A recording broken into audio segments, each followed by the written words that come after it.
बहुत इच्छा थी, बहुत दिनों से समय निकालने की कोशिश कर रहा, लेकिन आज किस्मत आप आपने मुझे समय दिया, इसके लिए आपका बहुत बहुत आभार। तो ये समाज के संबंध में कुछ प्रश्न लेके आए हैं और आपसे बहुत उम्मीद है कि आप हमें संतुष्ट करेंगे। तो समाज में संगठन का बड़ा महत्व है।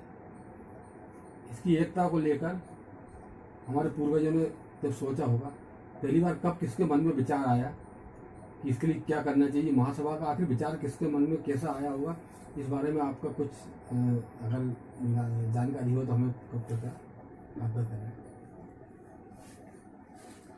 सतीश भाई धन्यवाद, और मेरी इस राम कुटी में आपका स्वागत है।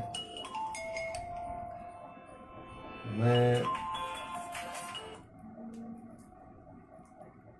जैसा आपने मुझसे पूछा कि समाज में संगठन का क्या महत्व है, मैं समझता हूँ किसी भी समाज के सर्वांगीण विकास के लिए उसका संगठित होना अत्यंत आवश्यक है।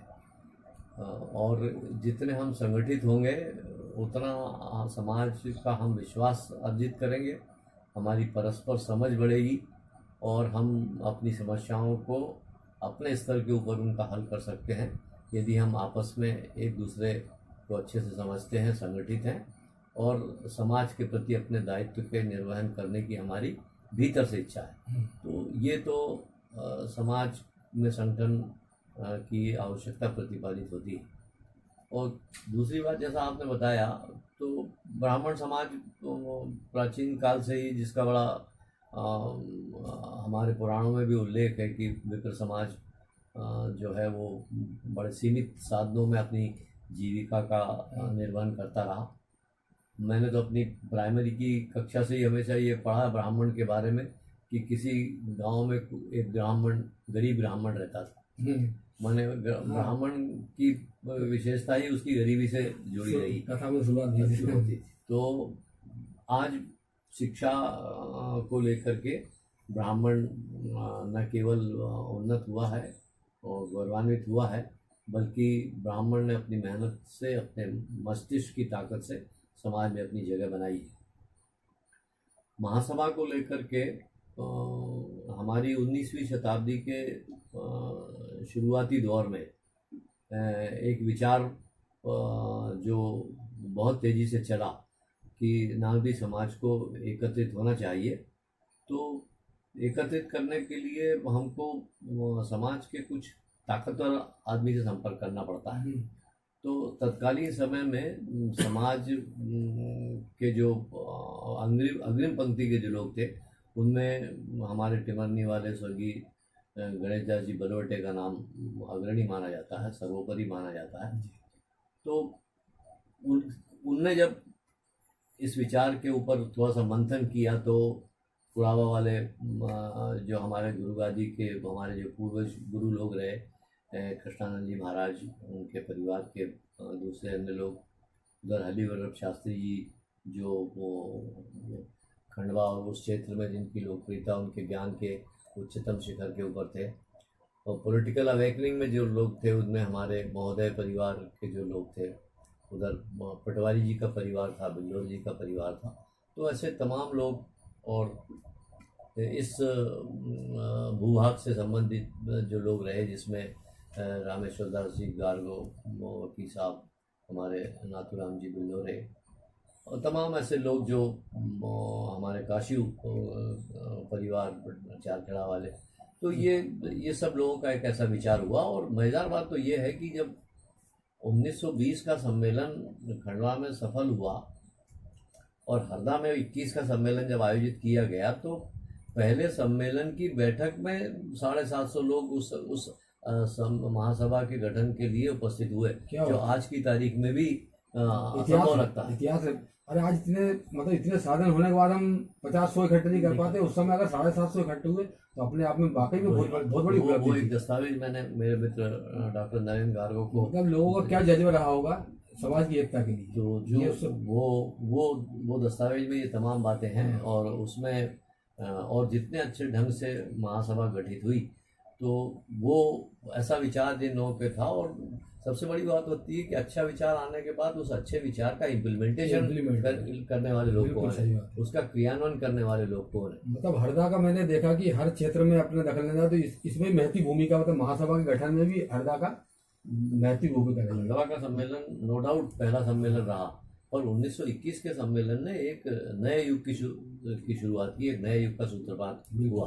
और तभी से लेकर के हरदा की जमीन को बड़ा उर्वरा माना जाता है, सामाजिक सोच को लेकर के, सामाजिक कार्यों को लेकर के। जी। तो महासभा आज जब हम जिस दौर से गुजर रहे हैं, तो उसमें भी महासभा के भीतर हमारे जो लोग होते हैं उनका अपना एक स्थान होता है, उनकी एक अपनी भूमिका होती है।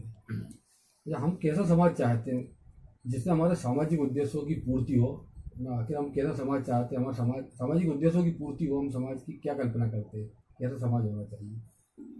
देखिए, कोई भी समाज में सामाजिक सोच रखने वाला आदमी तो यही चाहेगा कि समाज जिसको हम एक बिरादरी पर, एक दरी पर बैठने वाले लोग मानते हैं, तो जिसमें सबका सम्मान होता हो, जिसमें छोटी से छोटी इकाई से लेकर के बड़े से बड़े आदमी को बराबर स्थान मिलता हो, और एक म्यूचुअल अंडरस्टैंडिंग तो हमारी होगी, पर हम एक दूसरे का सम्मान करना सीखें। ऐसा कहा जाता है कि if you want respect you must respect others. यदि आप सम्मान चाहते हैं तो दूसरों का सम्मान करना सीखें। तो यदि हम एक अच्छा समाज चाहते हैं तो हम परस्पर सम्मान का ध्यान रखें, और परस्पर एक दूसरे के सुख दुख में खड़े होने का भाव रखें कि हम एक दूसरे के कैसे काम आ सके। और सामाजिक चिंता तो हम सब करते हैं, पर हमारा सामाजिक इन्वॉल्वमेंट क्या है, हम समाज में हम अपने आप में हमारी कितनी भागीदारी सुनिश्चित करते हैं, इसके ऊपर समाज का भविष्य तय होता है। जी। तो हर आदमी यदि अपने सामाजिक दायित्व का निर्वहन करे, वो हर आदमी की परेशानी को, जैसे मैं आपसे बताऊं, हमारे यहाँ हम लोग जिस प्रदेश में रहते हैं वहाँ कोरकू समाज का बाहुल्य रहा एक समय में। आज भी कोरकू समाज की सामाजिक एकता का उदाहरण ये है कि यदि उन कोरकू समाज में किसी आदमी की कमज़ोर हालत है, उसकी आर्थिक परिस्थितियां कमज़ोर हैं, तो उनकी दिवाली का उत्सव आगे बढ़ जाता है। क्या बात कि उस निश्चित तिथि से आगे वो दिवाली कर देते हैं। कितनी बड़ी बात है। तो ये एक सोशल फॉर्मेशन की बात होती है। हमारा अपना अगर दुखी है तो हम दिवाली कैसे मना लें, कितनी बड़ी बात है। या उन्होंने कहा कि एक आदमी की खेती पिछड़ गई है, तो वो सब इकट्ठे होकर के रात में गीत गा करके, जिनको हलूर गीत कहते हैं, जिनको अनपढ़ समाज कहते हैं, उसका सोच कितना ऊंचा है, तब पढ़े लिखों के शिक्षा देने वाला है। तो वो समाज के जो लोग हैं वो एक दूसरे के लिए कैसे वक्त पे खड़े होते हैं, कैसे एक दूसरे के दुख को शेयर करते हैं।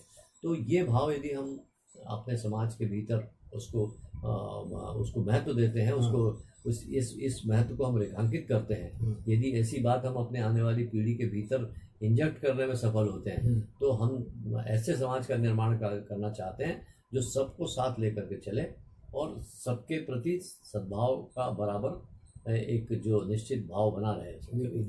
तो ऐसा समाज का निर्माण करना चाहते हैं। और प्रबुद्ध समाज तो ब्राह्मण माने जाते हैं, तो प्रबुद्ध होने के नाते हम उसमें अपना नहीं सोचे, हम परमार्थ के भाव को, अपने ज्ञान का सदुपयोग तो हो, हम जो ज्ञानी है तो उसका सदुपयोग होना चाहिए, परमार्थ का भाव।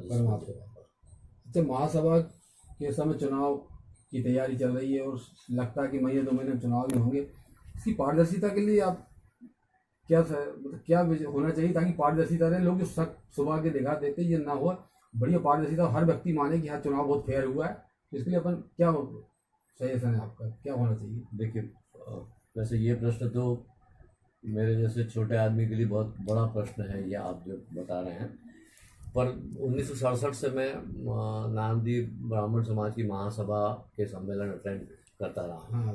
और होशंगाबाद में जब मैं अध्ययन करता था, तो होशंगाबाद की समाज ने मुझे फर्स्ट ईयर में, जब मैं रीजनल कॉलेज में था, तो 67 में मेरे को अपना प्रतिनिधि बना करके खरगोन भेजा था महासभा में।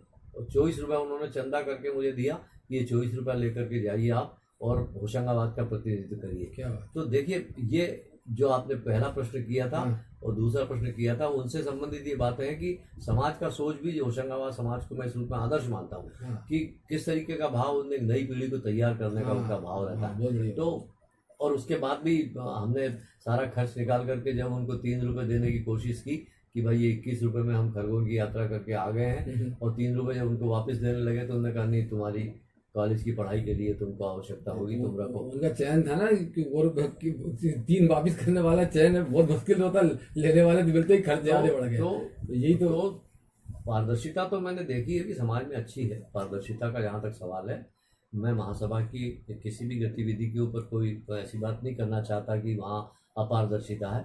पारदर्शिता तो समाज में रही, और जैसा मैंने कहा कि we have got a very glorious history of the community, हमारा अपना बड़ा वैभवशाली इतिहास है। और हाँ, ये है कि वोटिंग पावर जो है वो इतना सुनिश्चित कर देने से कभी कभी ये संदेश जाता है कि आपके अपने वोट तय हो गए हैं। तो ये बातें लोगों को कहने का मौका नहीं मिले। यदि हम पढ़े लिखे हैं तो हमारी कार्य करने की शैली से ये प्रकट होना चाहिए कि आप जो काम कर रहे हैं उसमें सबका आप ध्यान रख रहे हैं। तो और फिर हमारा वोट जो है वो वोट ऐसा नहीं है कि किसी ने कह दिया तो हमारा वोट वहीं जाएगा। हम अपने समाज के बेहतर हितों का, समाज के सर्वोपरि हितों का ध्यान रख करके अपना वोट डालें, और सर्वथा योग्य आदमी को वो कहीं का भी योग्य है, योग्य को चुनना चाहिए, बड़ा ना कि किसी के कहने का। हमारे हरदा समाज में ये रहा है पाराशर जी कि लोगों को दायित्व दिया जाता था कि आप ये काम करिए, और यदि किसी की बहुत थोड़ी सी भी तिरछी होती थी तो जिस कैंडिडेट का नाम दिया जा रहा था वो अपना नाम वापस ले लेता था। यानी पद लोलुपता तो नारवी समाज में कभी किसी की है ही नहीं। तो मैं समझता हूँ कि पारदर्शिता तो समाज की पहचान है हमारी, पर इस पारदर्शिता को बनाए रखना हमारा दायित्व है। बिल्कुल बढ़िया। अच्छा, ये अपने महासभा को लगभग 100 साल होने पे आई गए, हो ही चुके हैं, मतलब 1920 से 2020 आ गया। इतने 100 वर्षों के कार्यकाल के बाद भी आज भी हमारे पास कोष नील के समान है, और बिना पैसे के आज के ज़माने में कुछ होता है। तो हम इस कोष क्यों, आखिर अक्षत कोष अभी तक खाली क्यों है, इसको कैसे भरा जाए, किस तरह से, और अगर अक्षत कोष होता है तो उसको हम कितना अच्छा सदुपयोग कहाँ कर सकते हैं, इस बारे में आपका क्या सोच है? ये बहुत ही, it's a very burning question, बहुत ही कहना चाहिए कि जलता हुआ सवाल है आपका ये। और किसी भी समाज की ताकत का मूल्यांकन उसकी आर्थिक दृष्टि से होता है। वर्तमान परिवेश में उस समाज की ताकत ये मानी जाती है कि समाज के पास क्या कोष है। जी, मैं समझता हूँ कि निरोसे जी जब तक अध्यक्ष थे, बीके निरोसे साहब, तो उन्होंने बस पहली बार समाज की उपादेयता के ऊपर बात करते हुए कहा था कि समाज का एक ऐसा कोष होना चाहिए जो ज़रूरतमंद जो हमारे मित्र हैं उनको उस कोष के माध्यम से महासभा उस उद्देश्य की पूर्ति करती रहे, और कोष बनाने के प्रयास होते भी रहे। अब जैसा मैंने अब ये कहा कि औसत हमारे यहाँ लोग ऐसे होते हैं कि जो अपनी पारिवारिक उससे निकल करके बहुत नियमित समाज के प्रति उतना आर्थिक अपने दायित्व का निर्वहन पूरा नहीं कर पाते हैं। पर ये ज़रूर है कि हम लोगों को समाज के कोष को बनाए रखना हमारा पहला उद्देश्य होना चाहिए, क्योंकि ये कोष ही ऐसा कोष है जिससे हम हर इमरजेंसी के मामले को फेस कर सकते हैं। और जो कम से कम जैसे खंडवा में जो एक प्रयास हुआ है स्कॉलरशिप को लेकर के, छात्रवृत्ति का, तो देखिए आप किसी भी बहुत ऑर्गेनाइज्ड जो कम्युनिटीज़ हैं उनमें भी इतना अच्छा नेटवर्क नहीं है जितना हमारा खंडवा का छात्रवृत्ति वाला संस्था बहुत उदाहरण। तो वैसी ही पारदर्शिता हो और वैसा ही काम करने का तरीका हो और वैसे ही कोष का महत्व समझने वाले लोगों, मैं समझता हूँ कि उस कोष में भी पूरे समाज में, विशेष रूप से खंडवा से हम इस तरह बढ़ते हैं तो बहुत बड़ी संख्या में हमारे इधर के लोगों ने उस कोष को पल्लवित किया है, उस कोष को श्रमबद्ध किया। तो महासभा का कोष जो है वो, जैसे शकरगाय साहब जो स्टेट बैंक में रहे, उनने हमारे बहुत से लोगों को उस समय में नौकरी पेशे में आने के लिए बहुत प्रोत्साहित किया। तो मेरा निजी कई बार ऐसा विचार होता है कि कम से कम स्टेट बैंक में काम करने वाले लोग उनके नाम से एक ऐसा कोष बनाएं कि गरीब बच्चों को शकरगाय साहब के नाम से स्कॉलरशिप दी जाए, जिन परिवारों को स्टेट बैंक में शकरगाय साहब ने मार्गदर्शन दिया।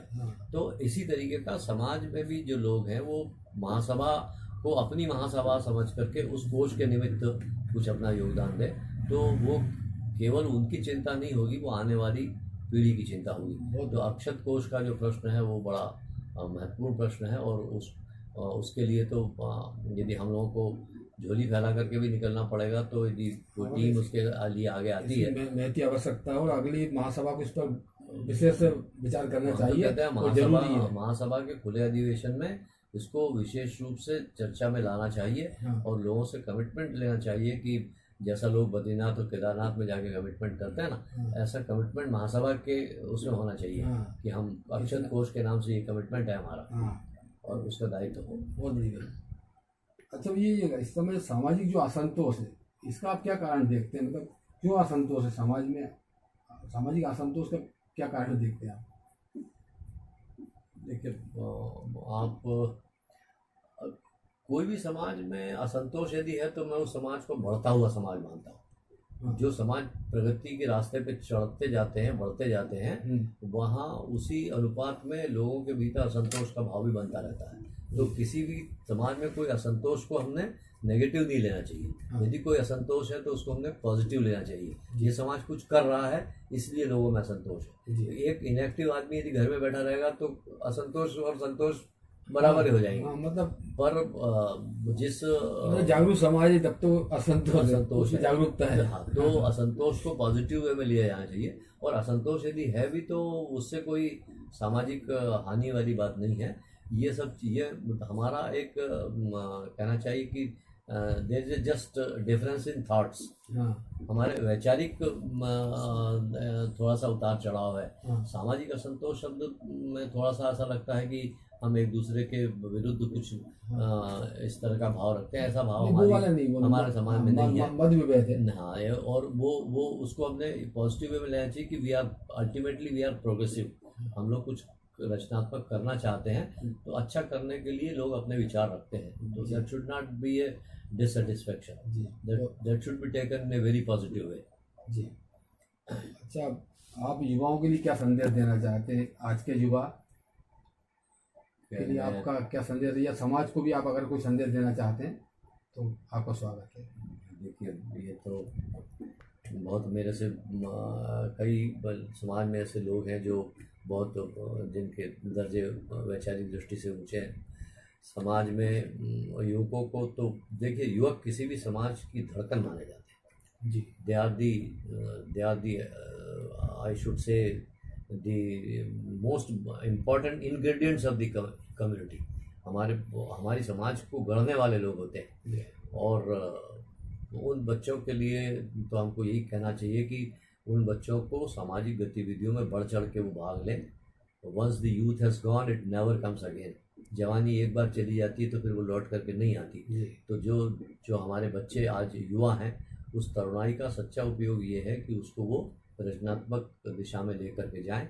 और समाज में जो अच्छा काम करने वाले जो लोग हैं, वो अच्छा काम करने वाले लोग अपनी तमाम नीतियों का क्रियान्वयन जिन कंधों पे करते हैं वो युवक होते हैं। तो युवकों की सक्रियता को हमको और युवकों के विचार को हमको स्वागत करना चाहिए। देखिए, यदि मुझसे छोटी उम्र के लोगों के साथ मेरा कोई डिफरेंस ऑफ ओपिनियन होता है तो उसको मैं असंतोष कहूँ, उसको मैं ये कहूँ कि ये आज की पीढ़ी ऐसा नहीं कर रही है, ये भाव नहीं होना चाहिए। हमको उनके नए विचारों का वेलकम करना चाहिए और उनको we should give preference to them. युवकों को आगे लाने का मौका देना चाहिए। हम यदि अपने लोगों को देखिए, पश्चिमी देशों में बहुत 40-40 उम्र के लोगों को राष्ट्र की बागडोर सौंप दी जाती है। तो हम यदि अपने बच्चों को अवसर देंगे और यदि उनको काम करने का मौका देंगे, उनको अच्छा मार्गदर्शन देंगे, तो ये युवक कल एक स्वस्थ समाज का, बेहतर समाज का निर्माण करेंगे। और समाज की दरी पर जब हम बैठे हुए लोग हैं तो हमारे अपने तमाम कार्यों की सफलता हमारे युवकों की सक्रियता के ऊपर निर्भर करती है। तो मैं तो युवकों को बहुत आशा भरी दृष्टि से देखता हूँ और उनमें बड़ा विश्वास समझता हूँ। और युवकों को तमाम ऐसे अवसर दिए जाने चाहिए जिससे कि समाज की जो सूरत है वो बदले। और आज का समय बहुत ज़रूरी है कि आज के समय में हमको तमाम दूसरे जो समाज हैं उनके साथ दौड़ने की हमारी ताकत बरकरार रहे। हम देखिए, ये बड़ा प्रतिस्पर्धा का युग है। ये बहुत कंपटीशन की दुनिया है।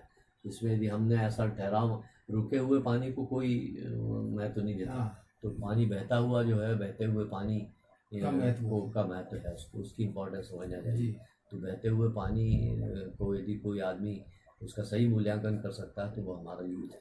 बहुत बढ़िया, धन्यवाद साहब, आपने मुझे समय दिया अरे नहीं, कोई और बात आपके विचार समाज के लिए मतलब इसके लिए आपका बहुत बहुत आभार। मैं सतीश पारा सर हरदा से, वरिष्ठ साहित्यकार श्री श्याम साकाले जी से मिला। अब मिलते हैं अगले यूट्यूब चैनल में किसी और शख्सियत से, तब तक के लिए नमस्कार।